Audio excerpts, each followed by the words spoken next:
Welcome back to the Express at Cypress Mountain. Our next story takes us to the historic St. Regis Hotel in downtown Vancouver to meet the famous maintenance manager who's 85 years old and hasn't missed a day of work since he started there 15 years ago. The St. Regis Hotel has been a Vancouver landmark since the early 1900s. This stylish boutique hotel has seen a lot of changes.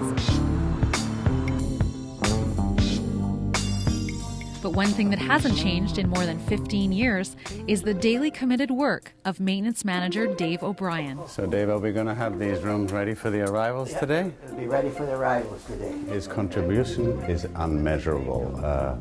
He is 83 years old. He is here at 5 in the morning. He leaves at 10 o'clock at night, 7 days a week. Unbelievable. He never stops working. Last night he was called in at 10 o'clock. We had a plugged toilet, so we flooded 6 rooms in 3 different floors. So today he's repairing those and trying to get them back. We have arrivals today. Guests are checking in about 4 hours from now. So it's a typical day at a hotel. How do you think we're going to be? We'll be okay. In 3 hours, this will be dry. I come in here, and every day I come in, there's always something new to do.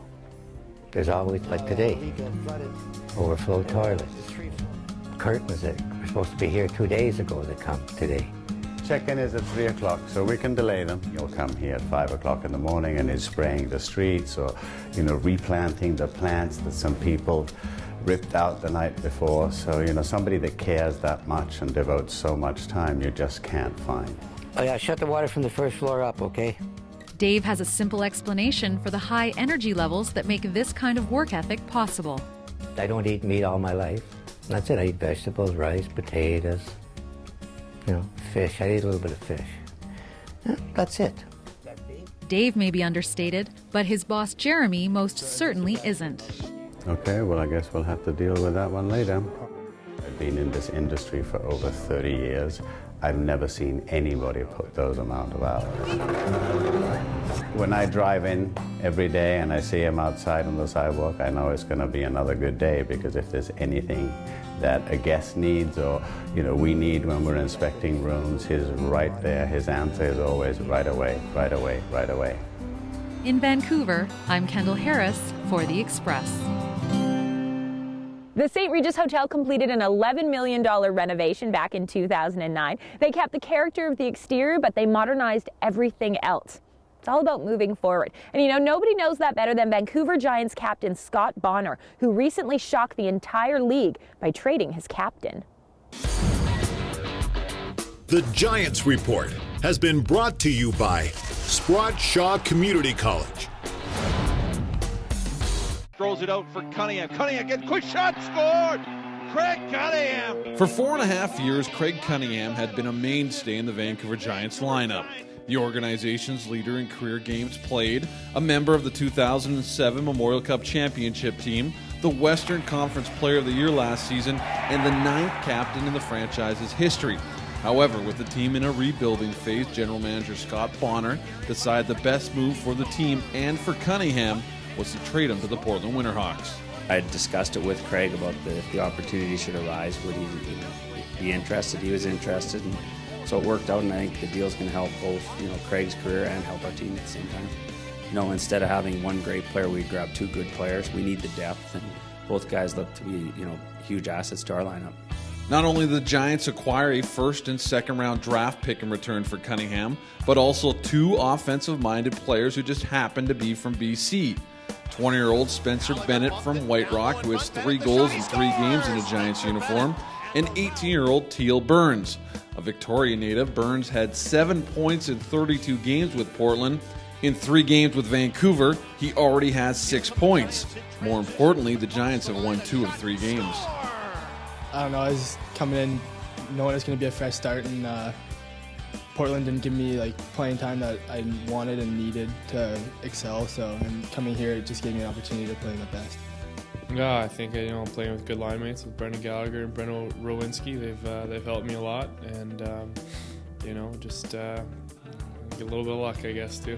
Bonner was not done there. He also picked up Abbotsford's Joel Rogers from Swift Current, a reliable veteran defenseman who should bring stability to the blue line. He's a good skater.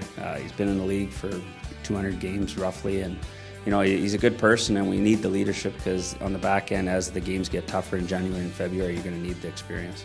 And anytime you get to come back close to home, it's always a great experience to be playing hometown team and a great organization like Vancouver.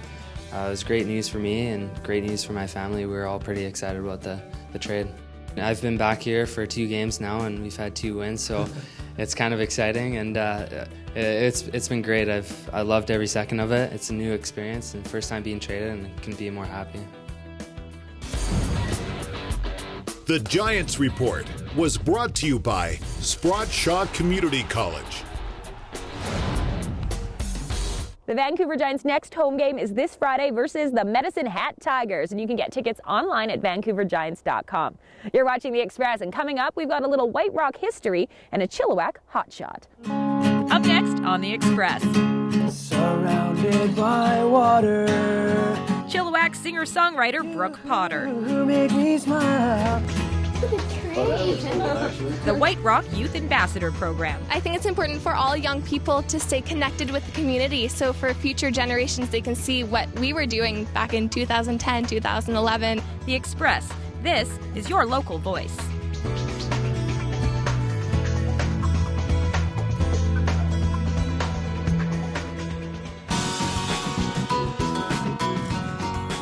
Welcome back to The Express at Cypress Mountain in North Vancouver. Today's show is all about interesting local stories. And up next on our youth-produced segment, Gen Y, we get a little history lesson on the White Rock Youth Ambassador Program.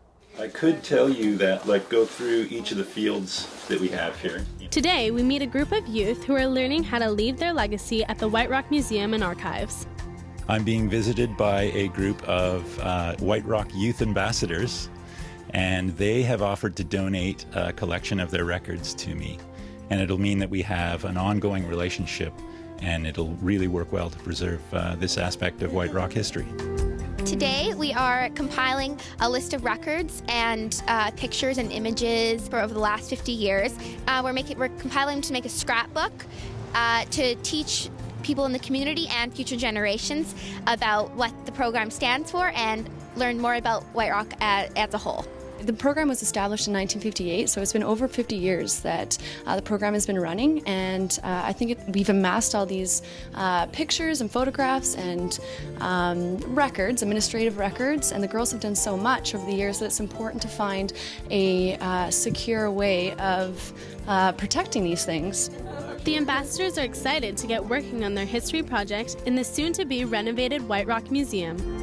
Now we're in a small trailer just to the west of the museum, and the exterior of the building is remaining pretty much the same as it's been for 100 years, but the interior is being renovated to present more gallery space and more efficient storage space. There are many community events the White Rock Youth Ambassadors attend.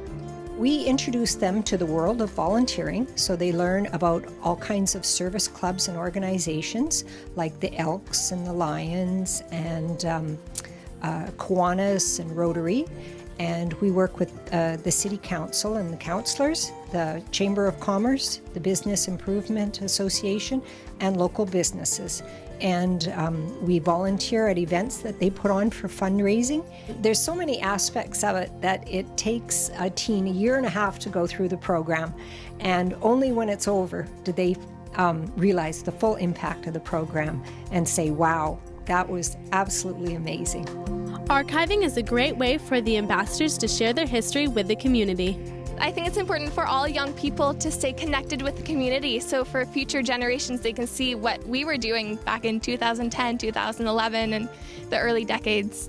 In the future, when we have kids, we probably wanted them to know what we did during the past and why our community is great and what happened during the past and how our community has grown so much. We're the place that people can come to donate their records, and so that other researchers, maybe 50, 100 years from now, can come and learn what it was like to be a youth ambassador in White Rock.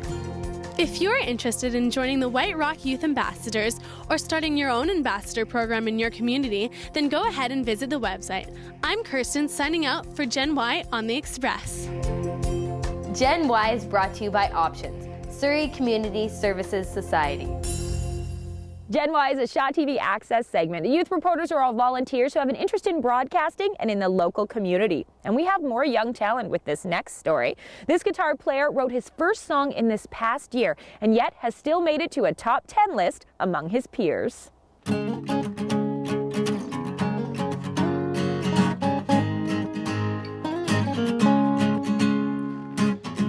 Surrounded by water.